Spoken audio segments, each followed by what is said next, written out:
রাতের নিস্তব্ধতা ভেঙে নেমে এলো আতঙ্ক। তেলিয়ামুড়া মহকুমার মুঙ্গিয়াকামি থানার অন্তর্গত রামকৃষ্ণপুর এডিসি ভিলেজের জুমবাড়ি এলাকায় শুক্রবার গভীর রাতে বন্য হাতির হামলায় মৃত্যু হয় এক বৃদ্ধার। মৃতার নাম মণিমালা দেববর্মা।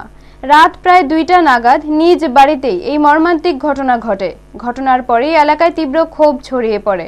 শনিবার সকালে মৃতদেহ নিয়ে স্থানীয় মানুষ ও পরিবারের সদস্যরা মুঙ্গিয়াকামি বাজার এলাকায় আসাম আগরতলা জাতীয় সড়ক অবরোধ করেন।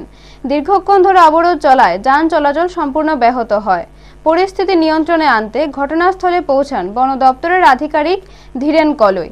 তবে তাকে ঘিরে বিক্ষোভ শুরু হলে পরিস্থিতি উত্তপ্ত হয়ে ওঠে। পরে স্থানীয় তীব্রমাথার নেতৃত্ব তাকে নিরাপদ স্থানে সরিয়ে নিয়ে যায়। অভিযোগ, ক্ষুব্ধ কিছু যুবক স্থানীয় ফরেস্ট বিট অফিসে ভাঙচুর চালায়।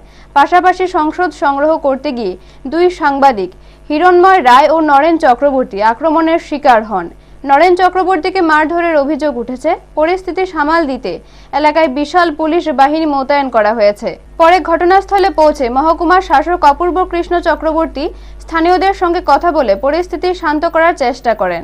এদিকে এডিসি নির্বাচনকে সামনে রেখে ঘটনাটি রাজনৈতিক গুরুত্ব পেতে শুরু করেছে। তীব্রমাথা প্রার্থী উৎপল দেববর্মা ঘটনাস্থলে পৌঁছে ক্ষতিগ্রস্ত পরিবারের পাশে দাঁড়ানোর আশ্বাস দেন। শেষ খবর পাওয়া পর্যন্ত এলাকায় বেশ উত্তেজনা বিরাজ করছে। ব্যুরো রিপোর্ট, নিউজ তৎকাল 24। অ্যাকচুয়ালি এটা খুব আনফর্চুনেট ঘটনা। তবে আমি মনে করি না রোড ব্লক একটা সলিউশন। তবে তারা রুট ব্লক করছে so that they can express or send a message to the government that a permanent solution should be taken. এটাই আমি মনে করি, কারণ আমরা রোড ব্লক করব, গভর্নমেন্ট উইল কাম, অ্যাসুরেন্স দিব, চলে যাবে, কিন্তু কোনো যদি অ্যাকশন না নেই, কোনো একটা প্ল্যান না নেই, তাহলে this will keep on repeating. আচ্ছা, এটা যে রোড ব্লকটা যে হয়েছে, এটা কি কোনো দলের পক্ষ থেকে হয়েছে নাকি এলাকাবাসীরা করছে? না, এটা এলাকাবাসী। This is nothing political. It is totally from the population side.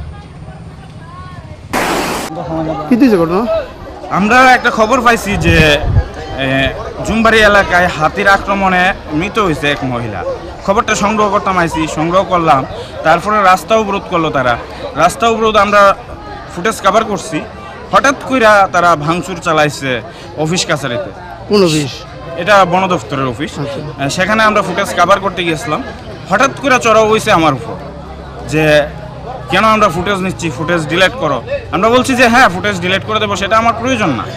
আমার প্রয়োজন যেটা ততটুকুই রাখবো। কিন্তু হঠাৎ চড়াও হয়ে না এক্ষুনি করো। উশৃঙ্খল কিছু যুবক ছিল, মানে কথা শুনতে রাজি না। তারা এমনভাবে চড়াও হয়েছে, মানে চারিদিক থেকে আক্রমণ শুরু করলো যে আমার কথা বলার সুযোগ নেই। তারা কি মারধর করছে? হ্যাঁ, আমার পায়ে বাড়ি পড়ছে, হাতে একটা বাড়ি পড়ছে, তারপরে এই সাইডে পড়ছে, একটা মোবাইলে বাড়ি পড়ছে। মোবাইলটা আমি দেখছি না, আমি লক্ষ্য করছি না, আমি পকেটে আছে মোবাইল।